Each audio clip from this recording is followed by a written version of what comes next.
오늘 우리에게 주시는 하나님의 말씀은 신약 마태복음 21장 6절로 17절입니다. 마태복음 21장 6절로 17절, 저와 여러분들이 한 절씩 교독하시고 17절 함께 읽겠습니다. 제자들이 가서 예수께서 명하신 대로 하여 나귀와 나귀 새끼를 끌고 와서 자기들의 겉옷을 그 위에 얹음에 예수께서 그 위에 타시니 무리의 대다수는 그들의 겉옷을 길에 펴고 다른 이들은 나뭇가지를 베어 길에 펴고 앞으로서 가고 뒤에서 따르는 무리가 소리 높여 이르되 호산나 다윗의 자손이여 찬송하리로다. 주의 이름으로 오시는 이여 가장 높은 곳에서 호산나 하더라. 예수께서 예루살렘에 들어가시니 온 성이 소동하여 이르되 이는 누구냐 하거늘 우리가 이르되 갈릴리 나사렛에서 나온 선지자 예수라. 예수께서 성전에 들어가사 성전 안에서 매매하는 모든 사람들을 내쫓으시며 돈 바꾸는 사람들의 상과 비둘기 파는 사람들의 의자를 둘러 엎으시고 그들에게 이르시되 기록된 바 너희는 강도의 소를 하시니라. 맹인과 저는 자들이 성전에서 예수께 나아오매 고쳐 주시니 사람들과 서기관들이 예수께서 하시는 이상한 일과 또 성전에서 소리질러 호산나 다윗의 자손이 하는 어린이들을 보고 노하여 예수께 말하되 그들이 하는 말을 듣느냐? 예수께서 이르시되 그렇다. 어린 아기와 젖먹이들의 입에서 나오는 찬미를 온전하게 하셨나이다 함을 너희가 읽어본 일이 없느냐 하시고 그들을 떠나 성 밖으로 베다니에 가서 거기에 유하시니라. 아멘. 오늘은 종려주일입니다. 예루살렘으로 입성하신 주님께서 오늘 이 예배 자리에 그리고 우리 각인의 심령에 오시는 은혜가 있기를 주님의 이름으로 축원합니다. 사랑에 관해서 널리 알려진 익숙한 격언이 있습니다. 진실된 사랑은 있는 그대로를 사랑하는 것이다. 사람에 대한 예를 든다면요, 우리가 사람을 사랑하는데 외모, 능력, 학벌, 인맥, 지식, 그리고 성격, 소유 등과 같은 어떤 가치를 사랑하는 것이 아니라 그것과 상관없이 그냥 그 사람 존재 자체를 사랑하는 것이 진짜 사랑이다 라고 하는 의미입니다. 자, 그런데 과연 여러분, 이러한 사랑이 현실에서 가능할까요? 어떤 타인에 대해서 나는 당신이 뭘 소유했든지 심지어 당신 마음에 뭐가 있든지 상관없이 그저 당신 존재 자체를 사랑합니다. 그러한 사랑이 얼마나 가능할까요?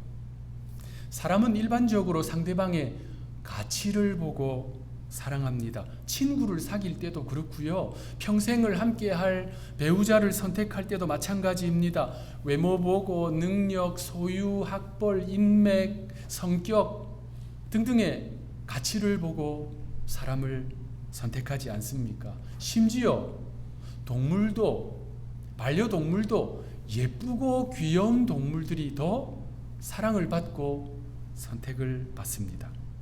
사랑 중에 최고라고 하는 부모의 사랑조차도 때때로 자녀의 가치에 따라 그 사랑이 흔들리는 경우도 있습니다. 그래서 있는 그대로를 사랑하는 것이 좋은 것은 알겠지만 사실 현실적으로 그러한 사랑은 불가능에 가깝지 않나라고 생각하게 됩니다. 자, 그렇다면 과연 우리 자신은 사랑받을 만한 존재일까요? 이렇게 예를 한번 들어보겠습니다. 저와 여러분 머리 주변으로 24시간 촬영되는 카메라가 있다 한번 생각해 보십시다. 요즘 드론이 다양하게 활용이 되잖아요.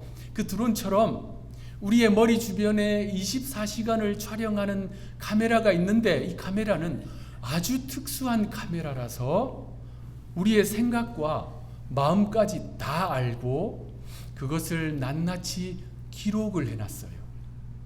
자, 그 카메라가 촬영하고 기록한 내용을 타인에게 쉽게 보여줄 수 있을까요? 친구에게, 동료에게, 교우들에게, 가족들에게, 배우자에게 보여줄 수 있을까요? 쉽지는 않을 것입니다.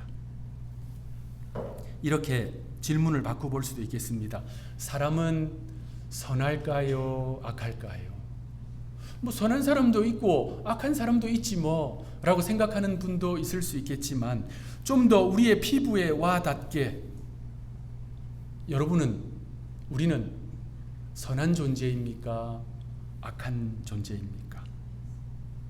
만약에 답이 헷갈린다면 이렇게 생각해 보면 답을 쉽게 찾아볼 수 있습니다. 제가 질문을 하나 더 드릴 텐데요. 여러분 질문을 들으시고 5초간 답을 진지하게 한번 생각해 보시기 바랍니다. 질문합니다. 만약 우리 자신이 투명 인간이 될 수 있다면 하고 싶은 거 3가지 한번 생각해 보시기 바랍니다. 여러분이 투명 인간이 딱 됐어요. 그러면 뭘 하고 싶으십니까? 그 안에 선한 것들이 많나요? 선한 것들이 있나요? 사람 안에는요, 누구 할 거 없이 거부할 수 없는 악에 대한 본성이 있습니다. 그래서 자신에게 조금이라도 기회와 권력이 생기면 자신조차 옳지 않다라고 평소에 생각한 것도 마음이 끌리게 되고 불쑥불쑥 그러한 생각이 떠오르는 존재가 바로 우리 사람이에요. 성경은 그것을 죄라고 말씀합니다.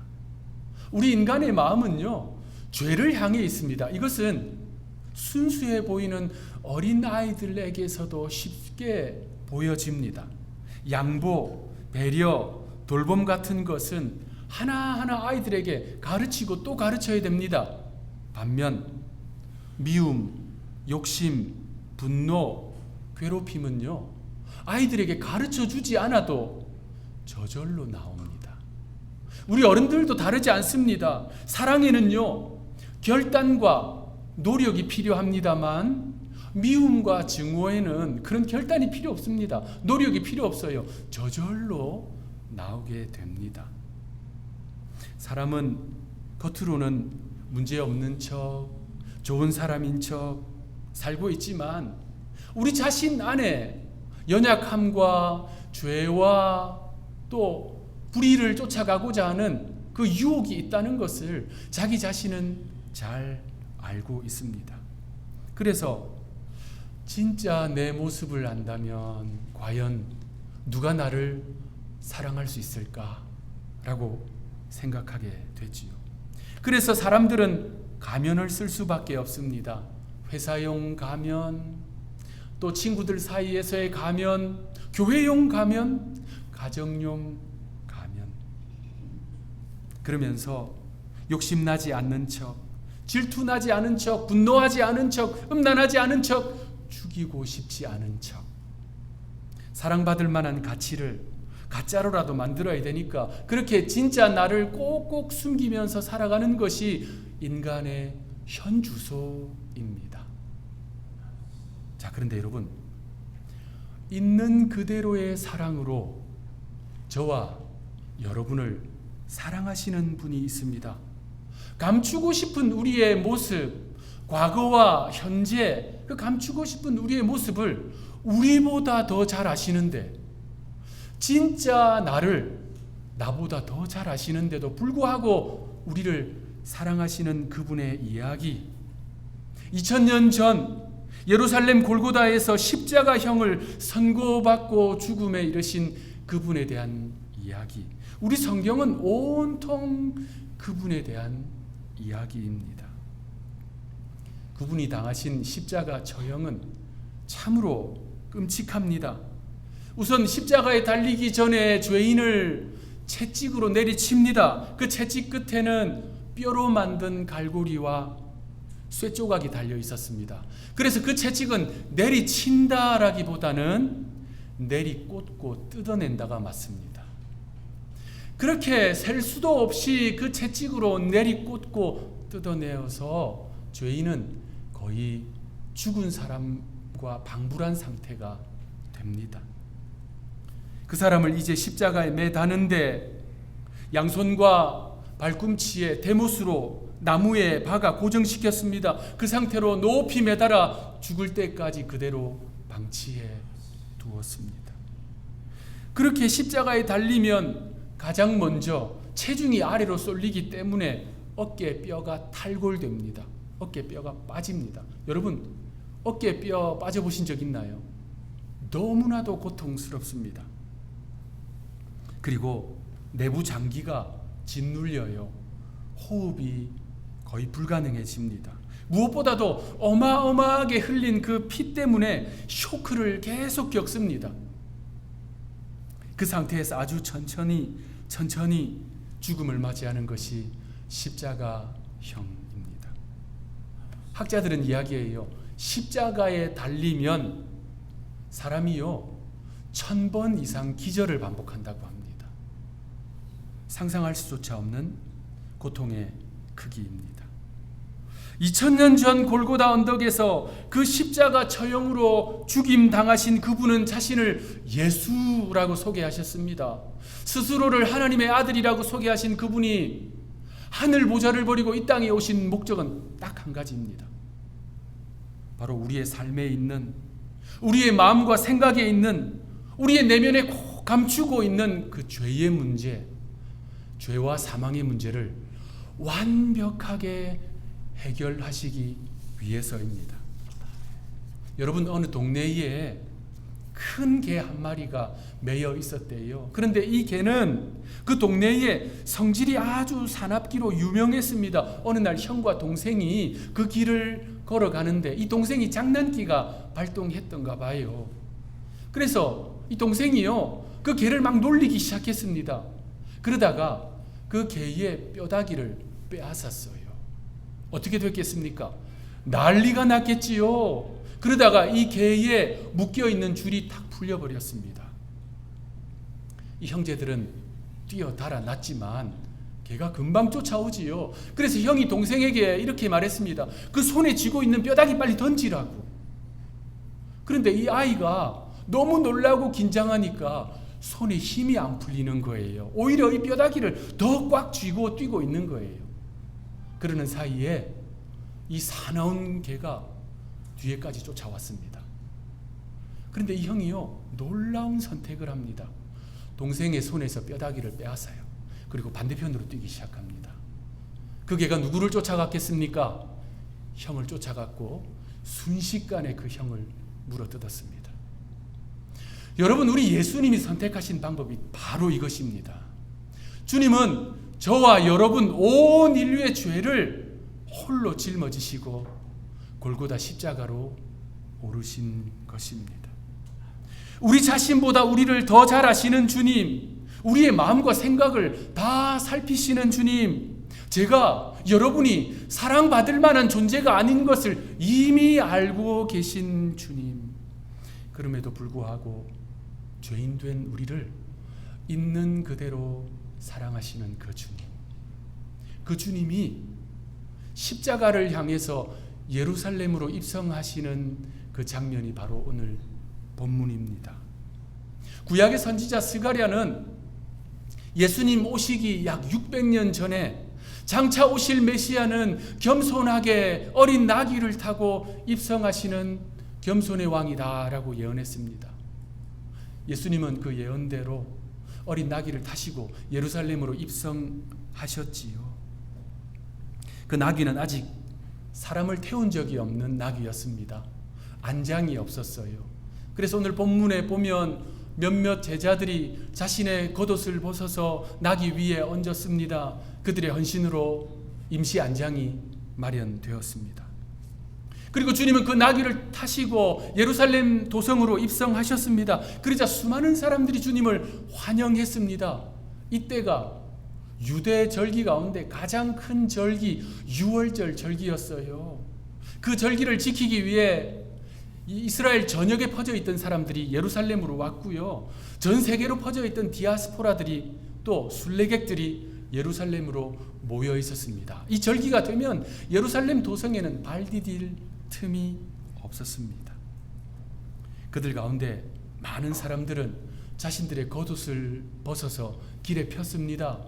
또 다른 사람들은 나뭇가지, 종려나무 가지와 올리브나무 가지를 꺾어서 길에 폈습니다. 그리고 또 여러 사람들은 그 종려나무 가지를 주님을 향해서 흔들었습니다. 이것은 당시 유대와 지중해 전역의 문화, 왕을 환영하고 또 왕의 입성을 기뻐하는 백성들의 전통이었습니다. 그리고 그들은요, 주님을 향해서 큰 소리로 외쳤습니다. 오늘 본문 9절 우리 합독하겠습니다. 시작. 앞에서 가고 뒤에서 따르는 무리가 소리 높여 이르되 호산나 다윗의 자손이여 찬송하리로다. 주의 이름으로 오시는 이여 가장 높은 곳에서 호산나 하더라. 여러분 아시는 것처럼 호산나는 지금 우리를 구원하소서라는 뜻입니다. 이것은 구약 시편 118편에 나오는 내용이에요. 이스라엘 백성들은 전통적으로 6월절이 되면 그 찬송시로 하나님께 찬송을 올려드렸습니다. 그런데 이날 이 6월절 절기에는 그 찬송을 예수님을 향해서 부른 것입니다. 사람들은 예수님을 다윗의 자손 메시아로 인정하면서 환영했던 것입니다. 그곳에 있는 수많은 사람들은 주님을 향해서 엎드려 경배했습니다.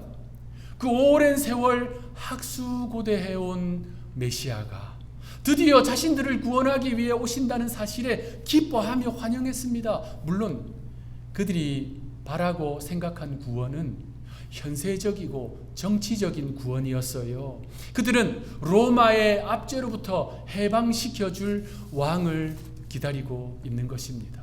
그러나 우리 예수님이 주시는 구원은 말할 수 없이 훨씬 크고 깊고 원대하며 근본적인 구원입니다. 단순히 세속 권력인 로마의 억압에서 해방시켜주는 그 정도가 아니라 인류 전체를 올가매고 있는 죄의 권세로부터 해방시켜주시기 위해 오셨습니다.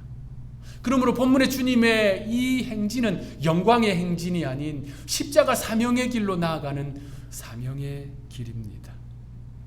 환영 인파들의 소리로 인해서 도성에서 소동이 일어났습니다. 예수님을 알지 못하는 사람들은 저 사람이 누구냐라고 물었습니다. 그러자 그 주변에 있던 무리들이 이렇게 대답합니다. 오늘 본문 11절 우리 함께 읽겠습니다. 시작. 무리가 이르되 갈릴리 나사렛에서 나온 선지자 예수라 하니라. 많은 사람들이 환영 인파로 모여 있었지만 그들 중에는 예수님이 누군지 모르는 사람들도 있었어요. 그들은 예수님을 그저 갈릴리 나사렛 출신 선지자 정도라고 생각했습니다. 예수님을 환영하고 예수님을 왕으로 맞이하고 있지만 그분이 어떤 왕인지 어떠한 통치를 하시는 분인지 전혀 몰랐던 것입니다. 본문의 이 장면은 우리에게 중요한 질문을 던집니다. 나는 예수님을 어떤 분으로 모셔드리고 있는가? 나는 주님을 왕으로 모신다면 그분을 어떻게 섬기고 경배하고 있는가? 그런데 그 무리 안에는 주님을 환영하지 않는 사람들도 있었습니다. 그 무리 안에 섞여 있었던 바리새인들, 그들은 예수님을 비난했습니다. 주님을 따르는 제자들도 비난했고요. 예수님을 향해 엎드려 경배하는 사람들도 비난했습니다. 자, 그렇게 그 현장에는 주님을 향해서 호산나 지금 우리를 구원하소서 외치며 엎드려 경배하는 사람들, 그 소동에 구경 나온 무리들, 예수님을 그저 갈릴리 나사렛 출신의 선지자라고 보는 무리들, 그리고 예수님을 전혀 환영하지 않는 바리새인들, 그 많은 인파들 속에서 우리 예수님께서 가장 우선적으로 가신 곳이 있습니다. 바로 성전입니다. 예수님은 우선적으로 성전으로 가셨고요. 그 성전을 정화하셨습니다. 오늘 본문 12절 13절 우리 합독하겠습니다. 시작. 예수께서 성전에 들어가사 성전 안에서 매매하는 모든 사람들을 내쫓으시며 돈 바꾸는 사람들의 상과 비둘기 파는 사람들의 의자를 둘러 엎으시고 그들에게 이르시되 기록된 바 내 집은 기도하는 집이라 일컬음을 받으리라 하였거늘 너희는 강도의 소굴을 만드는도다 하시니라. 우리 예수님, 그 온유하신 예수님이 성전에서 노하셨습니다. 성전이 더 이상 하나님을 만나는 장소가 아니라 장사하고 이익을 추구하는 공간이 되어버렸기 때문입니다. 주님은 그래서 그 성전이 강도의 소굴이다라고 책망하셨습니다. 그래서 그들의 상과 의자를 둘러 엎으셨지요. 장사하는 자들을 내어 쫓으셨습니다.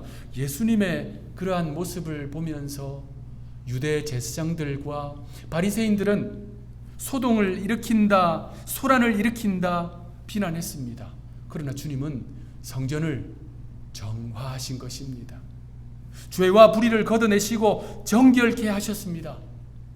여러분, 우리 성경에서 반복적으로 하시는 말씀이 있습니다. 그것은요, 예수님을 구주로 고백하는 우리가 성전이다. 우리 몸이 성전이다. 우리의 내면이 주님을 모시는 성전이다. 말씀하고 있습니다. 그러므로 본문의 주님의 이 모습은 우리 자신에게 중요한 영적 성찰을 제공하고 있습니다. 내 삶은 성전인가? 나의 몸은 주님을 모시는 성전인가? 나의 내면은 주님이 오실 만한 성전인가? 주님이 우리를 보실 때, 우리의 삶과 내면을 보실 때, 우리의 생각과 말과 행실, 태도를 보실 때 시편 기자의 고백대로 주의 장막이 어찌 그리 사랑스러운지요.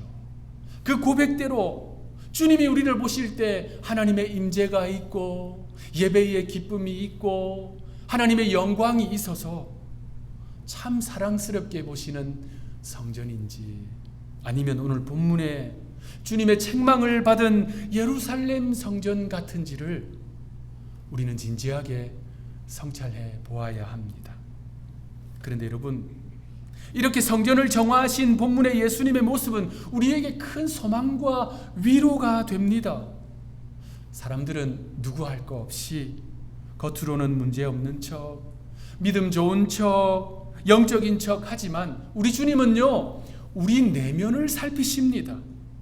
설교 도입부에 말씀드린 바와 같이 우리에게 죄악된 본성이 있어도 그 주님 그거 다 아십니다. 그런데도 주님은 성전을 포기하지 않으셨습니다. 우리 주님은 성전의 본연의 가치와 목적, 하나님께 기도하는 집이 되도록 어떻게 하셨습니까? 정화하셨습니다. 마찬가지로 주님은 성도의 내면을 정화하십니다. 성전이 되게 하십니다. 새롭게 하십니다. 그러므로 우리가 해야 할 일은 한 가지예요. 바로 주님을 환영하며 모셔드리는 것입니다. 말씀으로 오시는 주님, 말씀으로 우리의 심령에 노크하시는 그 주님, 그 주님께 마음의 문을 활짝 여는 것입니다. 말씀으로 성전인 우리의 삶에, 우리의 내면에 오셔서 우리를 정화하시고 새롭게 하시는 그 주님을 환영하며 모셔드리는 것입니다. 그래야 회복과 변화가 일어납니다. 오늘 본문을 보십시오. 주님이 성전을 정화하시자 놀라운 일이 일어납니다. 오늘 본문 14절 우리 합독하겠습니다. 시작. 맹인과 저는 자들이 성전에서 예수께 나오매 고쳐주시니. 성전이 정화되자, 성전이 회복되자 무슨 일이 일어납니까? 치유가 일어납니다. 회복이 일어납니다. 이전에는 장사하는 소리로 가득했던 성전이 이제는 하나님의 능력이 나타나는 장소가 되었습니다. 그곳에서 어린아이들의 순수한 찬양과 예배가 회복되었습니다. 호산나 다윗의 자손이여. 이전에는 세속적인 것, 시기와 질투와 불의와 탐욕과 변화되지 못한 예성정이 가득했던 인생과 내면에 주님이 정화하시면 치유가 일어납니다. 회복이 일어납니다. 변화가 일어나고요. 새 생명이 넘치게 됩니다. 그러니 마음을 열어 주님을 환영해야 합니다. 가장 진실된 사랑, 우리의 있는 모습 그대로를 사랑하시는 그 주님께 이제는 마음의 문을 활짝 열어서 주님을 주님으로 모셔드려야 합니다. 오늘 이 주일에 어떤 분들은 주님을 향해서 호산나 다윗의 자손이여 우리를 구원하소서 라고 하는 간절한 마음을 가지신 분들이 이 자리에 있을 것입니다. 혹여 어떤 분들은 예수님을 그저 갈릴리 나사렛 출신의 선지자라고 생각하는 분도 있을 수 있습니다. 이 자리에는 없겠지만 본문의 바리새인들처럼 예수님을 환영하지도 않고 예수님에 대해서 관심조차 없는 세상 사람들 참 많습니다. 그러한 사람들 사이에서 우리 예수님의 제1 관심이 무엇일까요? 성전입니다. 오늘도 마찬가지입니다. 주님의 관심, 주님의 제1 관심은 성전입니다. 그래서 성전인 우리에게 주님 찾아오십니다. 정화하십니다.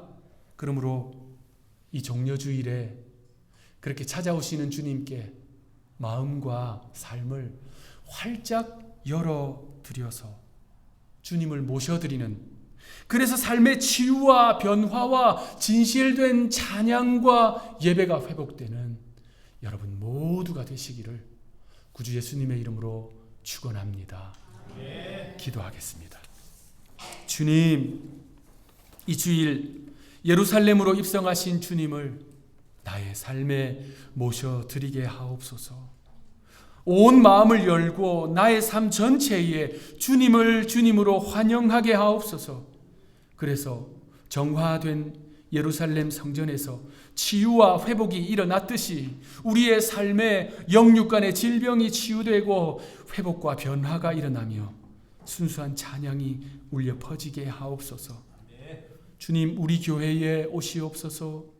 우리의 삶에, 우리의 심령에 오시옵소서. 영원하고 유일하신 구세주 예수님의 이름으로 간절히 기도하옵나이다. 아멘.